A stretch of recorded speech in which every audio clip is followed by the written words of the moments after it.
সবাইকে আবার স্বাগত আমার একটা বড় ভিডিওতে। আজকে কোনো মিনি ব্লগ না, তো আজকে হচ্ছে গণেশ চতুর্থী। তো আমি একটু রেডি হয়েছি বেরোবো বলে। আর দেখো সকালবেলা হঠাৎ করে একটু আগে বৃষ্টি স্টার্ট হয়ে গেছে, জানি না কতটা দেখতে পাচ্ছ।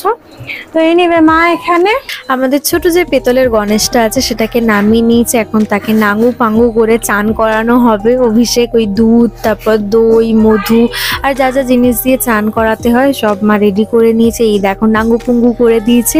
আমাদের ছোট পেতলের লক্ষ্মী আর গণেশ আছে। তো মা এখানে গনু বাবাকে সুন্দর করে চান করে নিয়েছে। এই দেখো থপ করে একটা দই পড়ে গেল গনু বাবার গায়ে। তো এটাকে চরণামৃত হিসেবে আমরা পরে খেয়েছিলাম। এখন যাতে চ্যাট চ্যাট না করে গনু বাবার গা, এর জন্য গঙ্গা জল দিয়ে ভালোভাবে চান করিয়ে মা মুছিয়ে দেবে। আর জানো তোমরা, আগের দিন মা সুন্দর একটা জামা কিনে এনেছে গনু বাবার জন্য। হোয়াইট আর গ্রিনের কম্বিনেশনের জামাটা খুব সুন্দর দেখতে, মানে ধুতি আর তার উপরে ওড়নাটা। দেখো এক্ষুনি মা দেখাবে, ভীষণই সুন্দর লাগছিল। দেখো চান হয়ে গেছে পরিপাটি করে, এবার সাজবে। এই ড্রেসটা মা কিনে এনেছে কালকে। আর তার সাথে ফল মিষ্টি তো রয়েছে, সব কিছু তোমাদের সাথে শেয়ার করবো। এবার দেখো বাড়িতে আমাদের কম বেশি সব কিছুই হয় মাই দেয়, কারণ মা যেহেতু থাকে না। ঠাকুরমশাই ডেকে এইটুকুনি জায়গায় পুজো দিতে ঠাকুরমশাইয়েরও অসুবিধা হবে, আর ওইটুকুনি জায়গায় আমাদেরও তাকে বসতে দেওয়া, কাজকর্ম করতে অসুবিধাই হবে। তাই মাই দিয়ে কাজে চলে যাবে। তো এখানে দেখো দুব্বর যে মালাটা দেখছো পরিয়েছে মা, সেটা মা নিজের হাতেই বানিয়েছে। দুব্বের মালা নাকি পরাতে হয় সেদিনকে, গণেশ পুজোর দিনকে। আর তার উপরে আর একটা হোয়াইট কালারের ফুল দিয়ে এই মালাটাও মাই বানিয়েছে।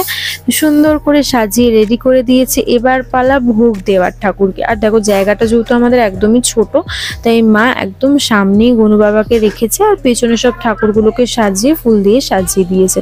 এখানে বাবা সকালবেলা মিষ্টি এনেছিল, মোদক একটাই এনেছে আর লাড্ডু, মানে দুটোই হচ্ছে গণেশের একদম ফেভারিট মিষ্টি। আর তার সাথে সাথে গনু বাবা তার এসে খাবে না, আমরাই খেয়ে নেবো লাস্টে। মা এখানে সাজিয়ে দিচ্ছে। আর তার সাথে ফল এনেছিল, যেরকম কলা, শসা, নারকেল, আপেল মনে হয় আনেনি, এইসব টুকটাক ফল এনেছিল। ফলগুলোকে মা এবার কেটে দিয়ে দিক। বাজারে যে দাম হয়েছে, কালকে মা বেরিয়েছিল, মা বলছে এসে প্রচুর দাম জিনিসের, ফলের। তো মা এই জন্য কলা আর শসাই দিচ্ছে। আর আচ্ছা শসা, কলা, নারকেল, মিষ্টি, মোদক, দই এনেছে অভিষেক করার বলে। মা সব কেটে নিই, ভালো করে দিই, তারপর তোমাদেরকে দেখাচ্ছি। পাশে ঘরে দেখাই কি হচ্ছে। তারপরে বৃষ্টি স্টার্ট হলে, বৃষ্টি পড়ছে কিন্তু গরম কমছে। আর এই যে কোমদি খাওয়াচ্ছে বাচ্চাটাকে। লাল লাল কেন তো? বিট মা